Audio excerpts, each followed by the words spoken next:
As we begin 2023, I want to give some pointers for getting others involved. When discussing what is going on, it is wise to keep the conversation as simple and down to earth as possible. However, some people are not ready for something down to earth, simple, or even scary. Yet we must try and get through to people the gravity of the situation and what is not being told. As an example, take the issue of immigration.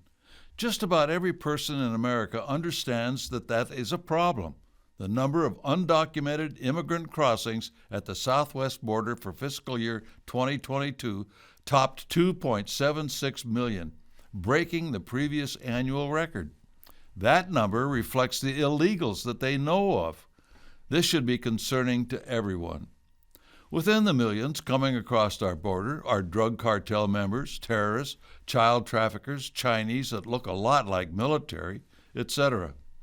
As those of you who tune in regularly, you know that the United States government has set up way stations or rescue beacons across the Mexican desert areas for people who get lost trying to come across the border illegally.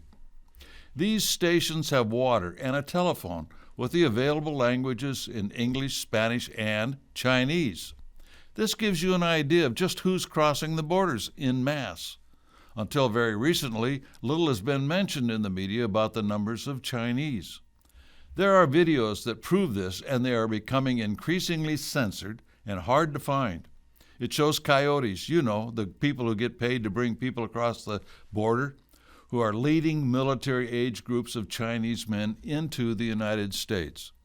Regardless of their nationality, when millions come in illegally, they normally don't have jobs.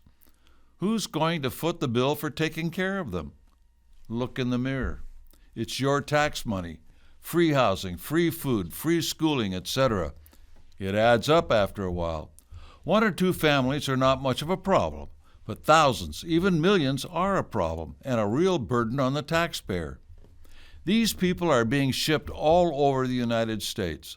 Cities are being burdened with just what to do with these people.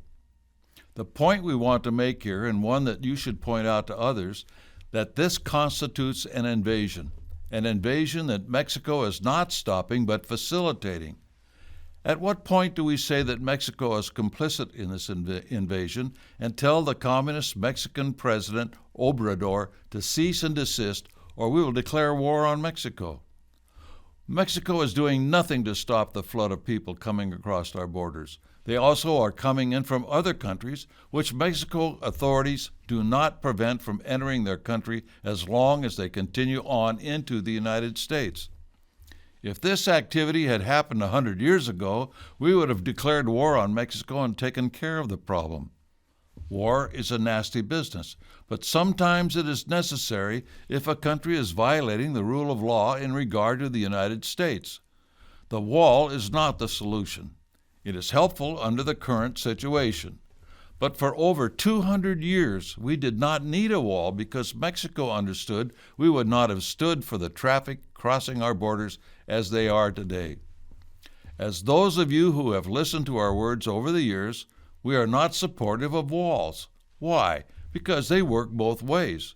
If people can't get in, then they can't get out. It impedes people from leaving a country. That was the purpose of the Iron Curtain down across the western border of the Soviet Union.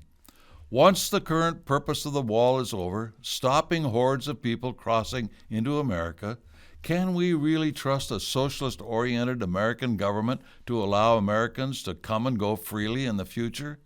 The wall could prevent this. We are constantly given false solutions.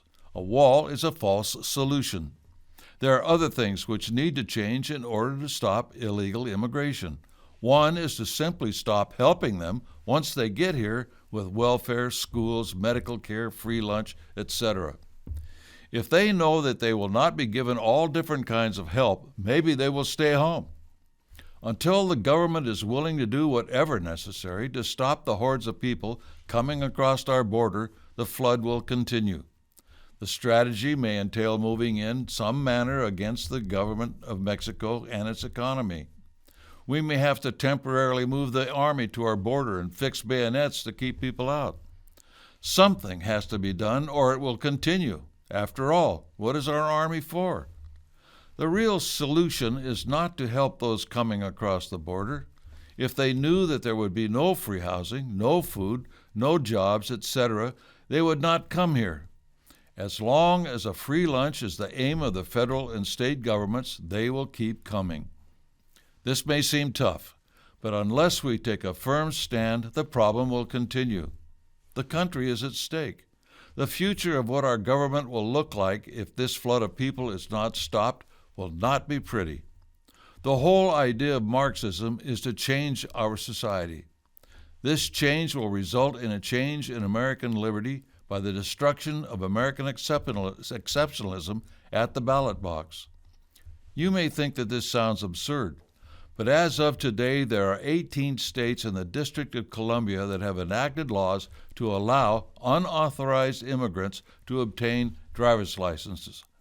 Oftentimes, these illegal aliens are added to the voter rolls at the time they renew their driver's licenses without any attempt made on behalf of the government to verify their United States citizenship. Thus, this loophole in the system is part of the problem. When you consider that in 2018, 12 states had laws that allow unauthorized immigrants to obtain driver's licenses, compared to 4 years later with 18 states and the District of Columbia, imagine how many other states will jump on board with this in the future. It is safe to assume the votes of the illegals will go toward the candidate that offers the best incentive plans that you will be paying for. Karl Marx stated in the Communist Manifesto that it was to be a social revolution, changing society. That is the effect of all of this immigration on America, changing our society in order to change our country from a republic to a democracy and then to socialism.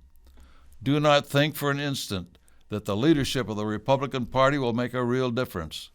They're good at talking, but doing very little in real action and remedies. Individual Republicans, yes, but not its leadership. This battle will not be won by supporting a political party, but by educating the American people as to what is really going on. Talk to people as calmly but as plainly as possible when discussing this problem. Point out that it is not only our government which is doing nothing, it is the foreign Marxist governments which are sending these people to destabilize our country. And the biggest culprit in this regard is Mexico. Dealing with immigration means also dealing with Mexico.